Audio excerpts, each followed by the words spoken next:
All right, what's going on, everybody? Gaby Card Stacks here. Just gonna recap all of my eBay sales from this weekend. Friday, Saturday, Sunday, always great days for eBay sales. So I think I sold about 24-ish cards over the weekend. So gonna run through kind of how much I made in sales, what my net's gonna be, what I paid for, and ultimately what I'm walking away with. So just gonna run through everything here. So first we'll start with, I guess, an offline deal here. So I post all my show pickups on Twitter, and someone reached out and wanted to know how much I wanted for the Ayuks. I'm into these at probably $2 total after bulk deals. Sold it for $6 plain white envelope. So probably would have been about the same if I listed each for $4.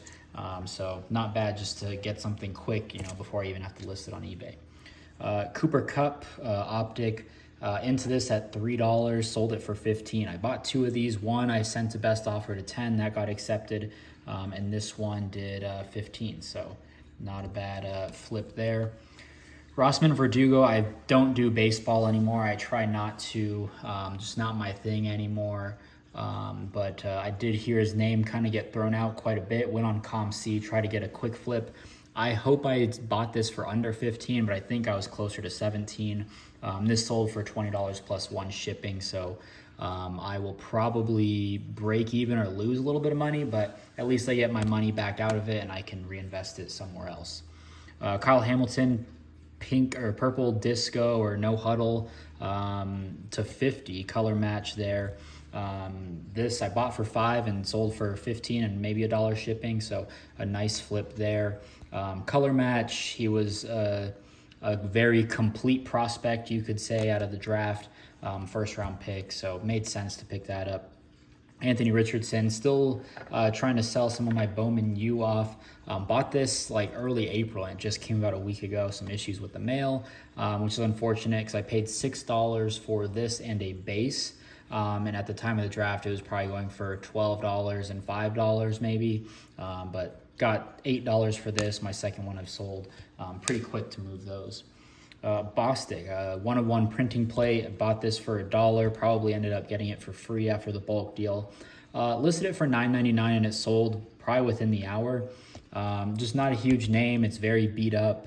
I could have listed it for 20 or 15, but for me, I just kind of think of it from my perspective as, if this were a University of Arizona printing plate. I'm not a huge printing plate guy anyway, so I guess it doesn't matter, but at $10, I'm like, is that something that I want to buy? Of course, it's a one-of-one. People go crazy for them, but I don't know, just $9.99, no hassle. Let's just move it. I'm into it at maybe $1, probably free. Trevor Lawrence, new recruits. This one I was a little disappointed with. His base prism, talked about that in my last video. Does about $20 for me. I figured an insert's got to do about $5. This I think sold for $3.65. So into it at $2. Probably breaking even on that. Hunter Renfrow, pink, got this for $1. Sold for $4 pretty quickly after posting. Just a quick, easy flip. I'd probably make $2-ish to $1.50 off of that.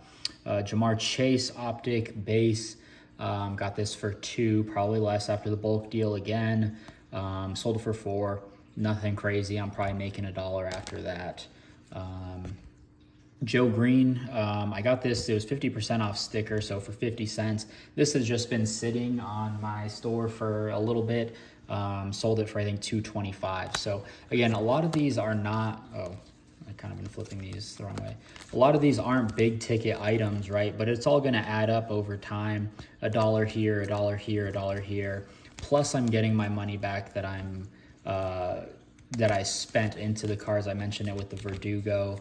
I'm getting my $17 back. Now I can reinvest that into something else. So when you're doing it at kind of volume, these are all the small cards that just kind of add into the margins.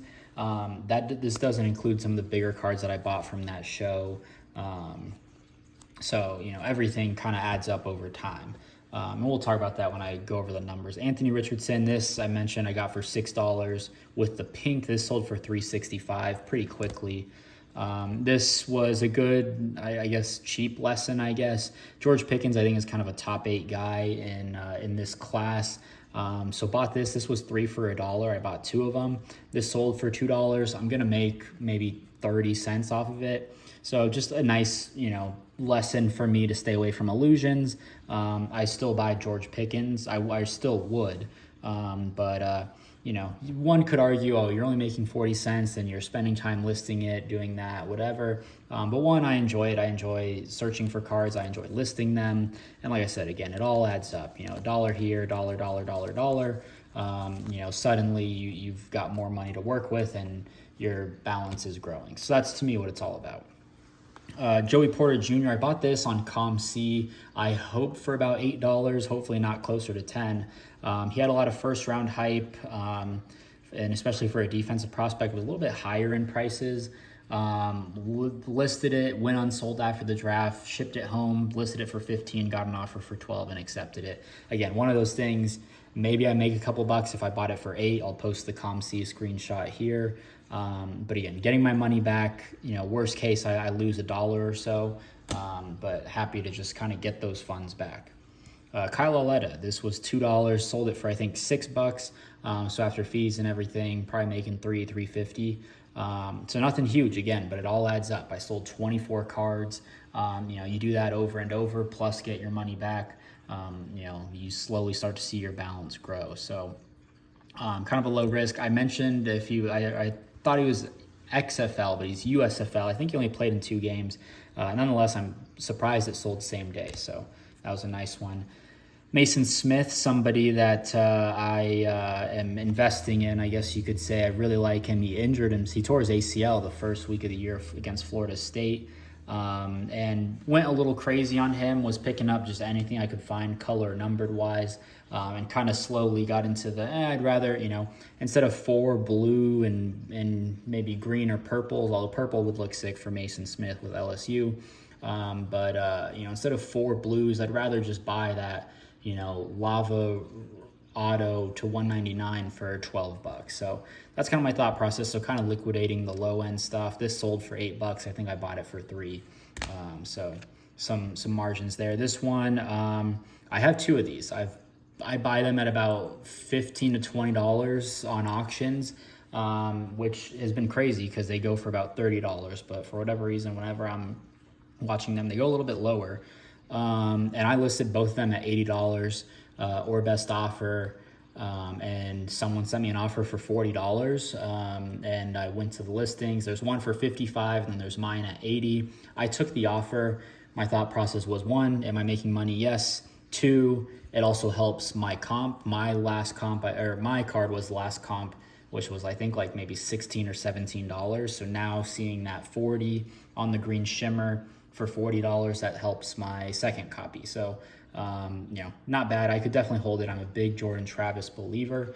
I think if they beat LSU, he's got a nice path to the Heisman. So now Ohtani gets hot. This was in the $5 bin. I don't know why I bought it, to be honest. This is why I stick away from baseball, because I just don't know it. I figured this was maybe like an $8 card. It's not. I sold it for $4. So, again, one of those things, just kind of a loser, but we'll put it back into the funds. Trey Lance, I bought this at the State Show for, I think, maybe $12. I sold it for $21. $20 plus $1 shipping. I could have held it. Who knows what that situation will be in San Francisco, but again, making money, clearing out inventory. Might as well just kind of keep it moving. This I got in a $2 bin, and this I posted a lot of 80 cards for $35 shipped on Twitter on Sunday, and no one wanted it. It was a bunch of these kind of cards and kind of some base or parallels. This sold for $5, so not bad. I'm just gonna keep that listing up then, or keep all those other cards listed. So $5 from $2, make a couple bucks there. Trace and Potts, I think I got this for $2 or $3. This sold for $4. This was kind of when I went crazy on the Bowman University, just buying any cheap autos. So $4 for that on the sale. And then DJ Moore, this I got for $2. There's a scratch kind of up here. You can maybe kind of see it. Sold it for $5. Nothing crazy, but again, all of this stuff adds up over time, and we'll kind of break down the numbers. And then Kyler Murray, light blue. I got this out of a dollar bin. It sold for $3. I guess light blue isn't as short printed as it used to be, so that's unfortunate. But again, I'll pay $1 to learn that, because now when I see light blue, you know, it's not as significant to me as it once was. So those were all the sales, everything that I had. This is about a $200 exactly in sales. I guess after fees and shipping, I'm down to $150, and I think I'm into all these cards at about $100. So hoping for about $50 profit. So again, you know, and all these cards, there's probably 6 cards that were over $10 or $10 in total. Of course, there's the $40 card, 15, 20-ish, and then 15. There's probably about 6 cards that make up 100, but then the other 18 or so make up the other 100. So it all adds up over time, and that's what I'm a big advocate of. You know, you could argue it's a waste of time to list these cards, you know, for $1 profit, $1.50 here, $2. But for me, it all adds up. It's enjoyable. It's fun. So just wanted to kind of give you that recap of all my sales from this weekend. And of course, we'll update as we keep making sales. So that's all I got for you. We'll see you in the next video.